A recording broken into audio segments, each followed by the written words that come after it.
TellyCast, the TV industry news review. What's the story behind new SVOD aggregator ScreenHits TV? Will they move into original content? And how do you build up the courage to reach your goals in the TV business? This week, I'm joined by Rose Hulse, CEO of ScreenHits TV, and career coach Tracy Forsyth. It's all coming up on this week's TellyCast. My first guest on this week's show is Rose Hulse, CEO of the app-based streaming aggregator ScreenHits TV. Welcome to TellyCast, Rose. How are you? I'm fine. How are you doing today, Justin? I'm really well. Thank you very much for joining us. Now, we're going to talk about ScreenHits TV in a second. We'll get into the detail of it because it's a really interesting new player, I think, in the aggregation space. And that's certainly something that we're seeing a lot of growth and, a lot of movement towards this simplification, if you like, of all these different streaming services. But we'll come on to that in a second. So tell us about your background, first of all, Rose. You were a senior exec at Audio Network once upon a time, weren't you? I was. I was there, and I was at Universal Pictures and Sundance. So, yeah, I've been in the space for a while. Tell us about, your journey for setting up ScreenHits TV, because this is something that goes back a few years, doesn't it? It was originally a B2B platform. Yes, it was. So, kind of just going back to my background, which was, in television sales or film sales and working for distribution production companies. I felt that at the time, back in 2011, there had to be a better way to sell content. We were all on the planes going to Cannes and Berlin, Berlinale, MIP TV, MIPCOM, Sundance. And it just, the follow-up in that process and sending out DVDs and FedEx boxes. Wow, I'm dating myself. But it was just really, arduous. And I thought there had to be a better way. And, there was YouTube at the time. There was Vimeo and Vivo. And so digital video was there. And I just didn't see why it hadn't transferred to the business side of buying and selling. Because at the end of the day, we were buying content that we needed to see. So I wanted to set up a platform where all the acquisition executives would be able to just go online somewhere, search for what shows were available in a given territory, watch that show in its entirety, and then be able to make an offer, and for the salespeople to be able to see when somebody's actually watched the video for how long and answer any feedback. And that was to really speed up the whole process of buying and selling, and also cut down on the whole carbon footprint. Of course. Yeah. Well, so I suppose it was one of the first online screening rooms or online content marketplaces, if you like. How was that? Because obviously some online content marketplaces are having a certain amount of success, but I think it's still a little bit marginalized. How was the reaction to that, going to Cannes and basically, convincing execs who were still very much rooted in the old style of buying and selling TV? And we're going back a few years now. How was that journey in convincing execs that actually they could be doing things in a much smarter way? When we started, as you mentioned, we were one of the first in that space, and it was a big disruptor. And we always came at it from a point where ScreenHits was developed in the mindset of that salesperson to actually help increase their overall revenues. But of course, some of the players that have been in the game for a long time were really focused on that one-to-one personal contact. And they felt that a platform that was an online marketplace would interfere in that, or they would lose their relationships or their contacts. And, we spent a very good amount of time going to a lot of the markets to explain how that doesn't happen and how it actually sits nicely alongside your sales efforts. It's like a enhanced sales force with video, so we started to slowly bring on players like E1 and Hasbro and, Caracol and Telemundo and NBC. And we started to really get all the major players over the first 4 years. And we started doing really big deals with companies like BBC and Channel 4. And, that's when it really got exciting because people were using it and they were buying hundreds of episodes. And we started to see a growth in some of the smaller territories where at the time, a lot of the big companies were cutting back their sales teams, and the companies were doing a lot of restructuring. And so they didn't have the same manpower to be able to work on some of their third tier markets. And so having ScreenHits B2B in place at that time made sure that they weren't leaving money on the table. That's where these online content marketplaces seem to be working when it comes to these smaller markets that aren't necessarily a priority for the big studios and don't necessarily warrant a salesperson to spend a week in that environment. And obviously now we all know we're trying to cut down our travel and our time. We're just trying to work smarter, aren't we? And this is where online content marketplaces are helping. You know, the MIPComs and the MIP-TVs were getting very expensive. I mean, I've been in the game for a long time. And when you think about, you know, MTV that used to throw parties there that would be in the millions, and booth space were in the millions, and all the hotels and the food and the travel. And that actually could really help a person's department to bring on extra salespeople by not going to those events and finding different ways. And so, you know, I definitely think that, you know, there is a strong need for that. And I think some of the companies that are focusing on the smaller areas is going to be key. I think that the larger deals with the larger studios that happen because of the relationships, those will always be there and they will always handle those deals. But there's a lot of also back library content that they can easily sell without having to, you know, have someone full time really pushing that on a consistent basis, because they don't necessarily make a lot of money for certain shows in their library, but they add additional added value and revenue. So it's important to not ignore some of those shows that could be desired by people, because the sales team doesn't have time per se to go out and sell something from 15, 20 years ago. Yeah. And it's that long tail revenue, isn't it, really, for these businesses? Mm-hmm. So you pivoted as well, because obviously it was a B2B platform. Is it still a B2B platform, or because you pivoted to being a consumer service? Tell us about how that came about. Yeah, so with our B2B marketplace, we did that for a few years, and we were seeing, you know, consistent, steady growth within that. And then we had a few of the larger studios that were not comfortable per se to go on a B2B platform that wanted our product. And so we ended up white labeling it to a few of the studios, one being Turner Broadcasting. And we developed their Turner VIP, and ScreenHits powered that.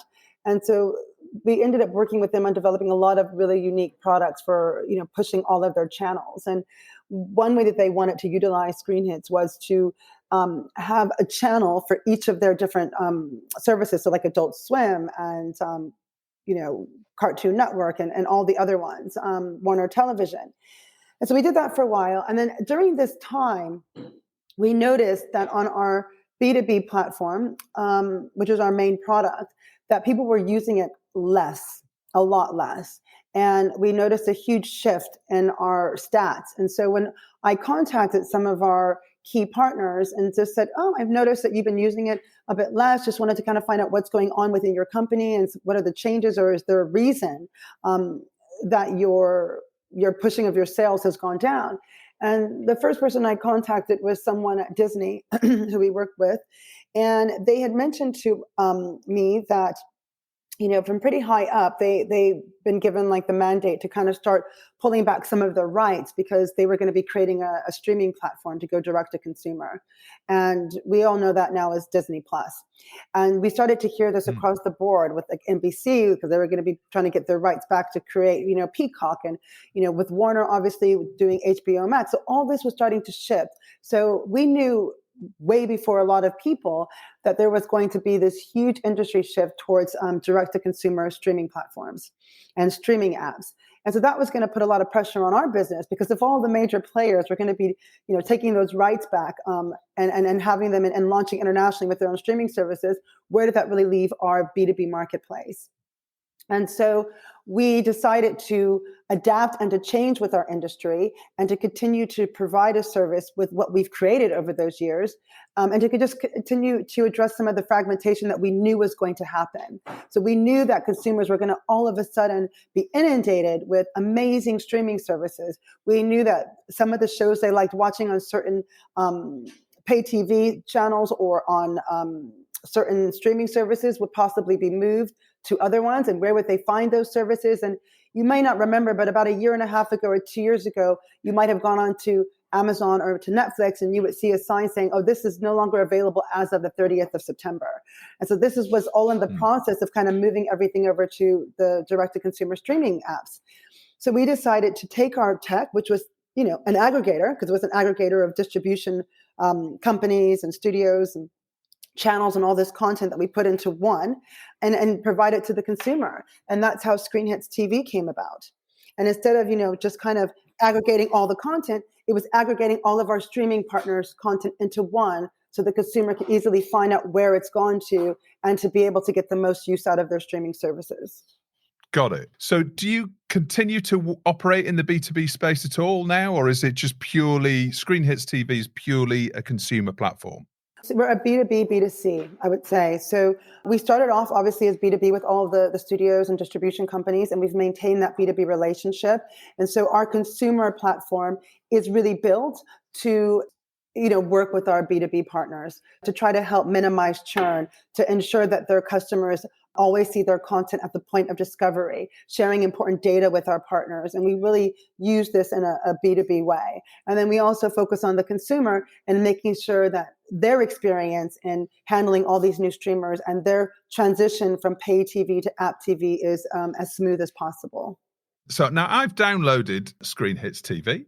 Okay. It's obviously pretty seamless, which is exactly what you're looking for in any sort of app TV model. First of all, I guess, changing from a digital service for the industry to a consumer service, from a user interface perspective, that's obviously quite a big leap, isn't it? Because you're almost acting as a gateway to Netflix and Disney Plus and Amazon and, some of the biggest digital businesses out there. Your platform has got to look great and has got to be seamless as well. So that must have taken a huge investment to begin with to create something that's going to look as good as it does. Thank you for that. I think that, we've been really fortunate because ScreenHits TV, the consumer app that you see, is really based off of our previous development work that we've done all these years. And, we are constantly enhancing it, constantly making it better. And you actually, you make a really good point because we do come from the B2B mindset. And one thing that I was really, firm about was that I didn't want us to perhaps copy what is already out there, because what works for Netflix or what works for Amazon wasn't going to work for an aggregator because, they have a select amount of content that they aggregate and it works perfect.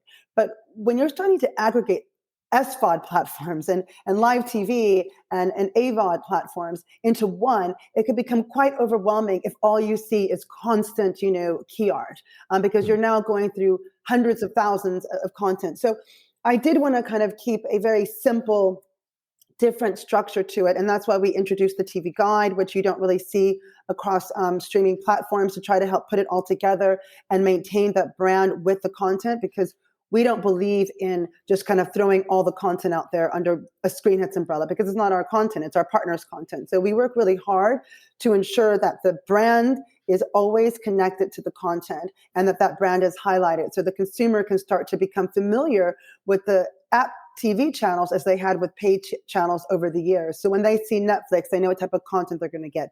When they see HBO Max, they know what type of content they're going to get, et cetera.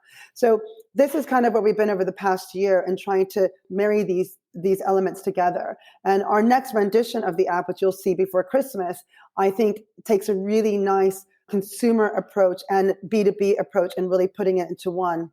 So I downloaded it, and one of the first things after signing up gave me the opportunity to sort of add a whole load of SVOD and AVOD services. So I'd added iPlayer, Disney Plus, Netflix, Channel 4, Amazon Prime Video, ITV, My5, UK TV Play, etc. So those choices, are those the services that are already available in the UK, or can it determine what I've got on my phone? Because I downloaded this on my phone. Yeah, so they're available in this territory. So what ScreenHits does is that we go out and we make partnerships with all the leading streaming partners. We'll never have 100 or 300 fast channels or AVOD or SVOD platforms on our system. It doesn't make sense for our partners, and it doesn't make sense for the consumer. So we go into every territory. We look at all the streamers that are available, and then we pick the selection of the best in the market. And then we do a deal, and then we put them on our platform, and they're available for all consumers to add or to not add. So while I would love to take credit and say it recognizes what's on your phone and it adds them, you actually have the control of that, and we don't go into your personal details to that extent. And when it comes to where ScreenHits is available, it's obviously in the UK, where I am now, but it's also available in the States as well, isn't it? Yes, the US and in Germany at this moment, and we're about to launch in the next 4 weeks in a few more territories. And can you give us a sense of how many subscribers you've got and what that consumer business model is? It's free for people to use on the website. We never charge people anything for that. And it gets them basically the basic, integration of your existing streaming services, that you can organize everything, see what's available on the platform. And then we have a basic subscription of 99p, which basically gives you the technical benefits of the product. You're able to see what your friends are watching without having to ask. You're able to connect it to your Fire TV. So you can use your mobile phone to connect it to your Fire TV and watch it on your TV. You're able to get access to some premium partners such as Lionsgate here in the UK, as well as like in Germany, we're working with a company called Circus, which has a lot of the great ITV content. And then we also, have other unique, like live TV with Bloomberg, we've just signed up. So you get access to all of these additional features. You get the child protection pin, which lets you block out any content above 13 plus for your children across all the different streamers with just one pin. And you don't have to worry about putting out a pin within all 15 different SVODs. You could just do one and it blocks it. So these are the additional benefits that you get with the pound subscription. And you also get discounts to bundles that are coming out this month, where you can get cashback offers on some of the premium services, and then just really amazing discounts on adding additional platforms like an IndieFlix or Discover Film or Lionsgate content for £3.40. So this is some of the benefits of that. Yeah. So tell me how many subscribers there are. Last year we had about 1.2 million users. We've had about 500,000 plus people sign up for subscriptions. That number is obviously increasing, and we're going to do a new announcement, a press announcement in the coming weeks, because it's a very nice number. We came out of beta and we've launched our mobile and tablet app and our TV apps that are coming out. So that's made a huge difference. And, I would say that we are going to exceed our subscription targets by the end of this financial year for us. And so when it comes to what platforms, so it's on desktop, it's obviously on iOS. What other platforms is it available on in those territories? That's it. So it's available on, as you said, iOS, tablet, mobile, and on desktops, and also Fire TV. You will be able to connect it. So there's a companion app. So you'll be able to download the Amazon Fire TV, and you'll be able to search for things on your phone.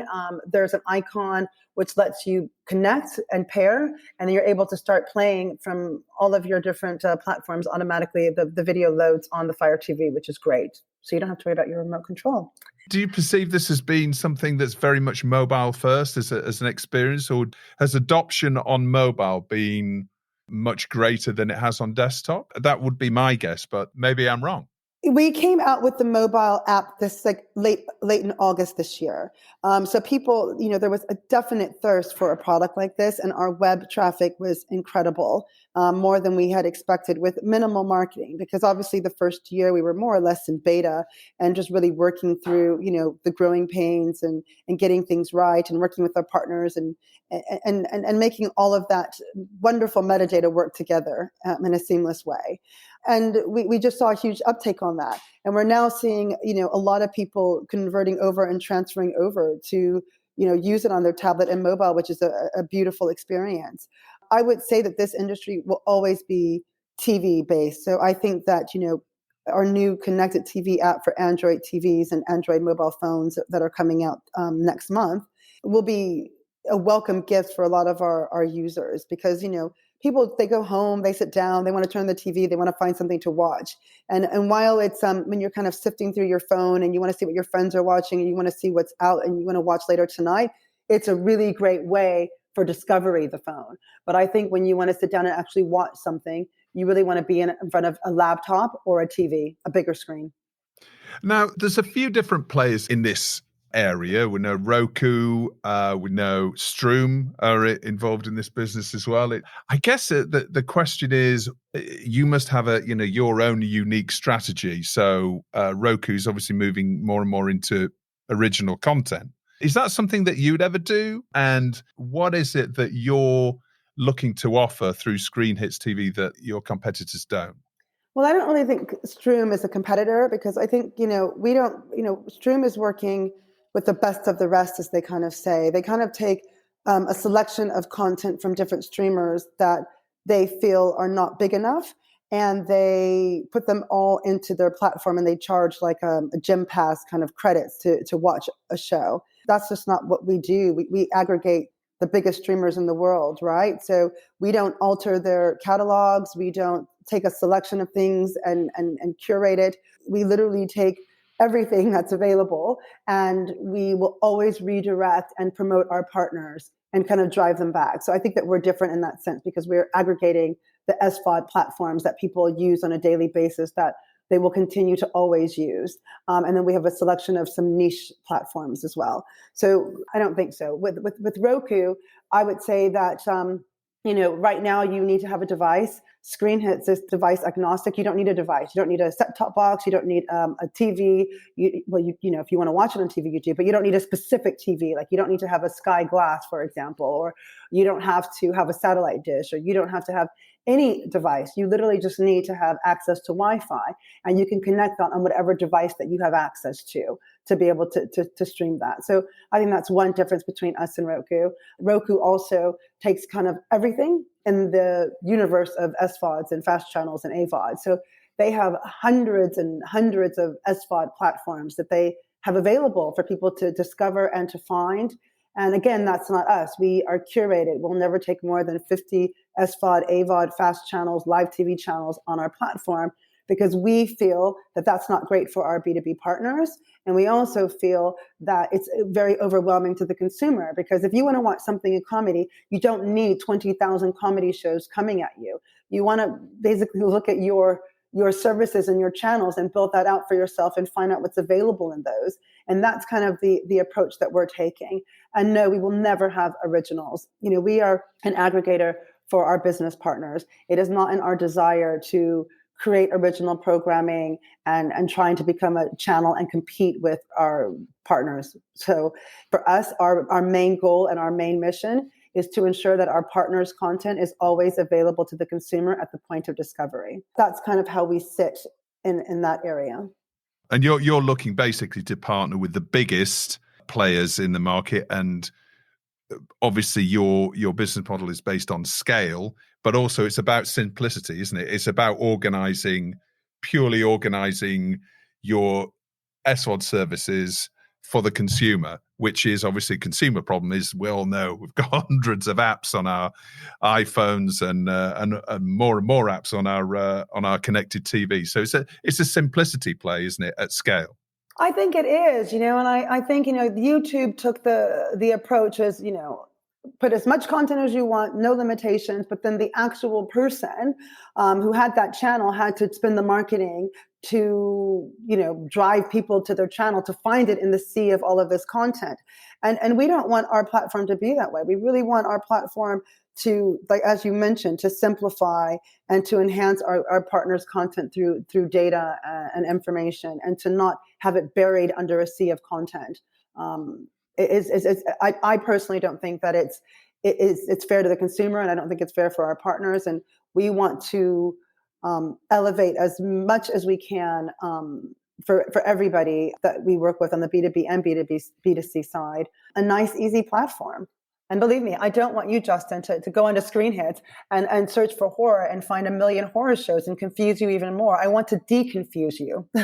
Yeah, well, it certainly does that. I mean, the layout is really interesting. Half the screen is on a hot series of this month, and then the bottom half of the screen I've got my channels, I've got my iPlayer, Disney Plus, and it's asking me if I want to watch Cruella. It's asking me if I want to watch Vigil or Holby City or Sex Education or Adam and Joe. I mean, it's very neat. So congratulations on that. It does a very good job of simplifying, and we're seeing so many new SVODs and new AVOD channels and new direct-to-consumer offerings from the studios launching every week, it seems. So wish you all the very best with this, Rose. I think, obviously you've made some very big strides in a very short amount of time. So we'll look forward to hearing more about how things develop at ScreenHits. Yeah, and I'm happy that you like it, and I'm happy that you've downloaded it. So you have to add me as a friend as well, because I have some really great shows that I like watching that you can discover through my platform. And now it's time in the show when Rose gets to nominate her story of the week, the TV industry news that's caught her eye in the past 7 days. What's your story of the week, Rose? I would say the transition from pay TV to kind of app TV, and how these are throwing money at these very early streaming services. I don't know if you've recently read, but Marquee TV, for example, just raised, I think, £6 million or £7 million from two VC investors, and they've been around a very short period of time. They're focusing on classical live performances, Broadway theater, and it's just a huge time and opportunity for people that are creating these niche channels to kind of come into that space, because that's an amazing investment to be made into that. And I think we're going to be seeing a lot more of those announcements coming up, and the financial world really supporting this new age of the future of television. And now it's time in the show when Rose gets to nominate her hero of the week. Who's your hero of the week, Rose?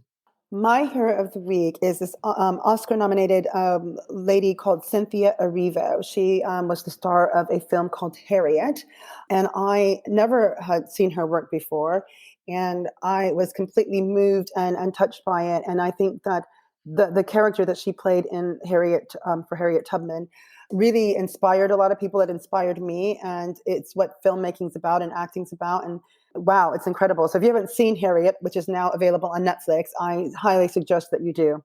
So she is my hero of the week. We'll put a link in the episode description to the trailer on Netflix. And we'll also put a link in the episode description to ScreenHits.tv, so you can go and have a look at the app yourselves. And Rose, what are you telling to get in the bin this week? The parking warden. I was just at a meeting, and as I was coming out, I got a parking ticket. So I'm not really happy about that. No. All right. No. That can go in the bin this week along with my parking ticket, but I think I'll have to pay it. So, but I'm not really happy about that. I was like literally 5.5 minutes past my time. My wife has just returned from Devon. She's returned at the same time that a speeding fine came through as well. So I'm not going to do the MP thing, and I'm gonna have to be very honest and give her the points. There we are. So I'm going to stick that in the bin as well. I know, right? It's just like, I hate when that happens. And my husband does this all the time, because he takes my car and then he will get a speeding ticket. He's like, that wasn't me. I go, yes, it was. It wasn't me. And then I have to go out, and they have like the extra pictures, and I was like, yeah, that way lies trouble. That way does lie trouble. Anyway, Rose, thank you so much. All right. Well, thank you so much, Justin. And now it's time in the show to welcome back career coach Tracy Forsyth. Tracy, it's been a while since we've spoken to you. How are you? I'm very well, thank you. Lovely to be here again. Absolutely. Great to have you on. And now you've recently established a new thing called Coaching Corner. Tell us a little bit about Coaching Corner. Well, Coaching Corner, I just thought I get asked a lot of questions as a coach and mentor, and a lot of the questions come from people who think they're the only one that feels that way. And so I decided that I was going to start a coaching corner, a weekly coaching corner, which is just going to be a 30-minute broadcast, as it were, on my LinkedIn, my Fast Track to Fearless YouTube channel, etc., where I just answer questions that people have got about their careers, about career obstacles, how to tackle things as they grow and progress through their careers. And everybody thinks they've got individual problems that only apply to them, but actually they don't. I hear some of the same ones come up time and time again. So I thought it would just be useful to be able to tackle common problems and give advice and tips and wisdom where I've got it so that everybody can benefit.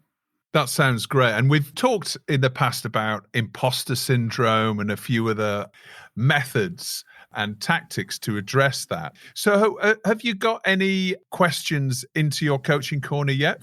Yes, exactly. So, but the very first question came from a lady called Emily. And she said that she'd been to see a panel talk with a really inspirational speaker who'd mentioned that people need to find their courage. And so Emily's question to me was, what is the best way to find your courage on repeat when we so often can get easily discouraged and derailed? So it's really about, how do you bounce back? How do you keep finding that courage when you are suffering from knockbacks? And I think that was such a good one. So that's the one that I'm going to answer today. Okay. Yeah. It's the old sort of greasy pole, isn't it? Particularly in the TV industry, people, get to certain levels and maybe they don't get that promotion. They get overseen for whatever raise or whatever it might be. So I think it's very familiar to everybody. I think so. Definitely. So this is what I think about it. And it would be great to know what you think and, what your viewers think. But one of the things I think is that courage often comes when you know and feel what you're doing is purposeful and meaningful for you. If you think about those Hollywood movies when the chips are down and the hero is kind of like really floundering, often what really sparks them is knowing that what they're trying to do, what they're endeavoring to do is the right thing to do, or it just means a lot to them. So I really feel that courage on repeat, finding courage on repeat is just getting back in touch with whether what you're trying to do is really purposeful and meaningful for you, that it is the right thing to do, not the right thing for somebody else, but the right thing for you, that it will have an impact and an outcome that you find gratifying. So I think that finding that courage is, you're not going to find that courage if you're trying to force yourself to do something you're half-hearted about. Really, really difficult to try and muster up the energy and the willpower to do something that you're half-hearted about. So just examine what it is you're trying to do. Check in with yourself. Has it got purpose? Does it mean a lot? Will the outcome be satisfying and gratifying for you? Make sure that is in place. And I find that courage, really, a boost to find that extra courage will come. It's like the righteous path, isn't it? It's following your own path that you believe in. That sounds very religious, but it's more of a Tarantino quote. But it's about you sticking on, right? It's just keeping on, and sometimes it can be sheer bloody mindedness. But if you know in your heart of hearts that you're right, in terms of, this is really what I want to do. I'm really engaged with this particular subject or this particular job, and I really want to get to this point. You hear many people saying that, just focus on what you really believe in and what you do, and it will come to you. Yes, and it brings me on to my next point about this, because Emily's question was about how to find courage on repeat when you're knocked back. And I think the energy and resilience that is needed to find that courage, I think, comes when you are honest about what makes you thrive and what doesn't. If you think about Superman and his relationship with kryptonite, remember kryptonite was that, like, Superman was extremely strong unless he was surrounded by that crystal called kryptonite. I think there was even a planet called Krypton where he was just he was rendered useless. His powers were rendered useless. Yep. So if you need to find that courage on repeat, just have a look around you, feel and think about what or who is the kryptonite in your life that may be draining your energy and your resolve to carry on. Now, kryptonite, metaphorically can take the form of what you're doing. If you really, really want to get that script written, but you've actually got like loads of household chores draining you and other responsibilities, then take a good, honest look at that. Can you do something about the things that drain you in order for you to have the energy to do the things that really are purposeful and meaningful for you? And I think kryptonite can come in the form of people as well. We all know that in our journeys to wherever we're going, there are naysayers along the way. They might be actual live people who are discouraging or not supportive.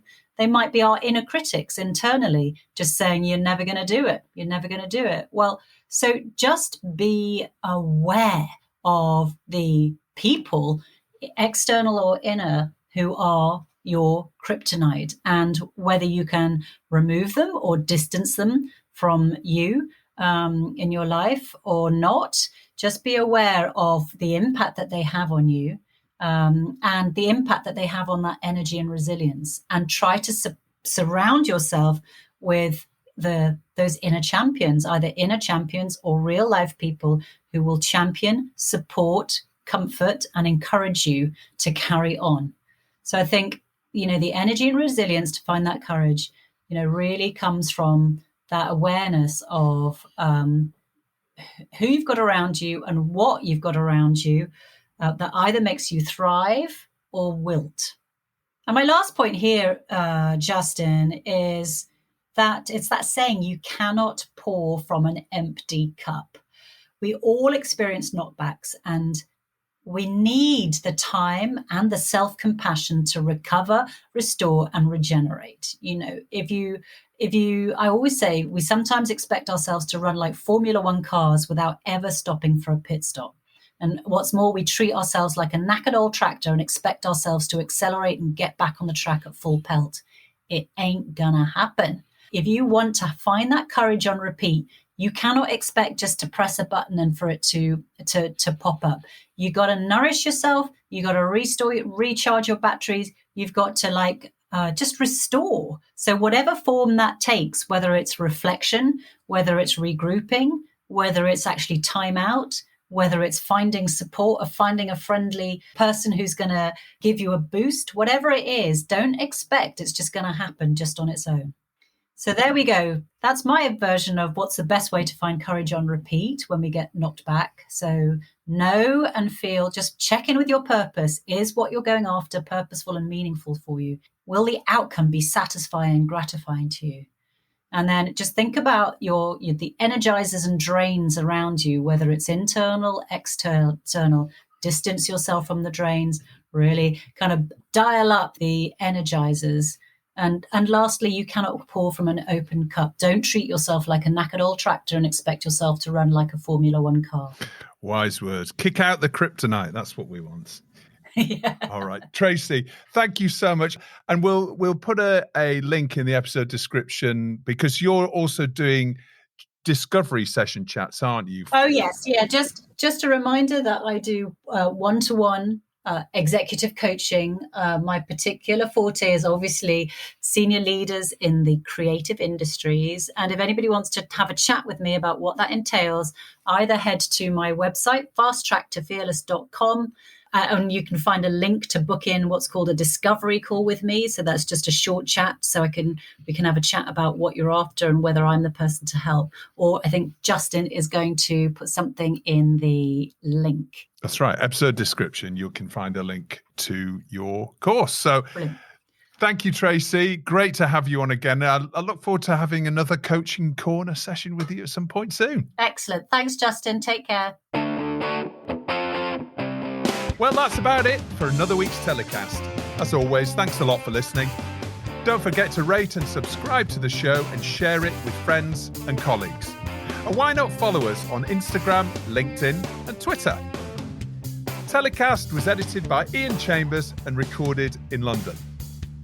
Next week, we have a crime special with Dougray Scott, Irving Welsh, and Richard Tulk-Hart as they talk me through the making of the new BritBox adaptation of Irving's novel. Until next Thursday, as always, stay safe